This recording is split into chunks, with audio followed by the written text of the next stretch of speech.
Salut et bon week-end à vous tous. Je suis très content de me retrouver encore devant vous pour ce nouveau numéro de nos méditations sabbatiques. Et ce matin, notre thème est « Demeurer aveugle ».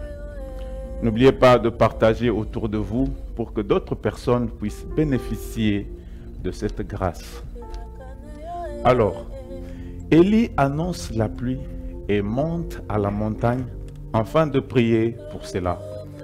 Nous sommes dans 1 Roi chapitre 18, le verset 42 et 43. Il prie une première fois, puis il envoie son serviteur pour vérifier s'il y a des signes d'exaucement à sa prière. Le serviteur revient pour lui dire qu'il n'y a rien. Il se met de nouveau en prière. Pendant 6 fois, le serviteur est revenu avec la même réponse, c'est-à-dire que pendant 6 fois, il n'y avait pas de signe de progrès dans l'exaucement à ses prières, ni une sorte d'évolution ou d'amélioration, rien du tout. Mais pourquoi continuait-il à prier? Première chose, si Élie a continué à prier, c'est parce qu'il ne voyait pas la pluie. J'ai une bonne nouvelle pour quelqu'un ce matin. Le miracle est pour celui qui ne voit pas. Le miracle est pour celui qui est aveugle. Je suis en train de dire à quelqu'un ce matin que le désir de voir ou de vivre un miracle n'existe que dans le chef de celui qui ne voit pas.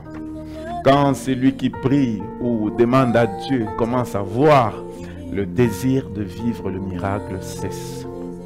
Regardez, Naaman avait le choix entre regarder à la lèpre de sa peau qui ne montrait aucun signe d'évolution, cela malgré les plongeons répétés, puis s'arrêter et fermer les yeux comme un aveugle, puis continuer à se jeter pour voir le miracle de la guérison.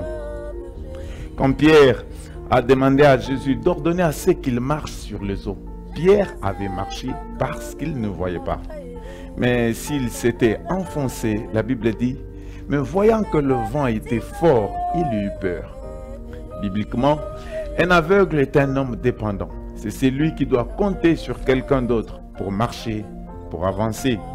Parce que celui qui voit n'a pas besoin d'être assisté. Il est autonome. Il décide de lui-même.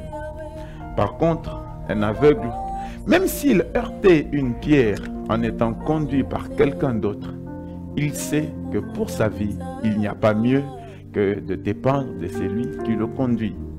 Sa cécité conditionne sa foi en son guide. Voilà pourquoi le fait de prier les yeux fermés au-delà des débats qui l'entourent est un symbole de notre dépendance et même de notre foi en Dieu qui doit nous guider. Mais regardez, lorsque le serviteur d'Élie revient à la 7e fois, il lui dit qu'il y a un petit nuage ayant la forme de la paume de main d'un homme. La Bible montre qu'Élie cessa de prier. Le miracle qu'il voulait voir était là. Deuxième chose, c'est l'échec ou le miracle qui sanctionne la fin de toute prière. Quand celui qui demande cesse de prier, c'est qu'il a soit vu l'échec, soit qu'il a vu le miracle.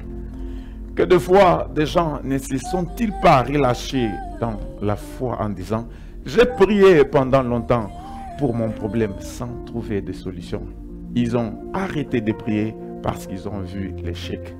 Écoute, ce que tu vois t'empêche de voir ton miracle. Et ce matin, je suis venu dire à une personne « Ferme tes yeux face aux échecs que tu as jusque-là connus. Ne regarde pas aux échecs. Continue à prier même quand il n'y a rien parce qu'il y a un miracle qui t'attend. Et je prie Dieu de changer tous ces « il n'y a rien » en « il y a quelque chose dans ta vie ». Et c'est là au nom de Jésus-Christ. Alors, si vous avez été béni par cette méditation, abonnez-vous, aimez, partagez. Sentez-vous libre de nous écrire ou même de commenter. Nous allons vous répondre personnellement. Pour ma part, je vous dis au revoir et retrouvons-nous le samedi prochain à 6h15 sur Amazing Grace Télévision. Que le Seigneur Jésus-Christ vous bénisse. Bye.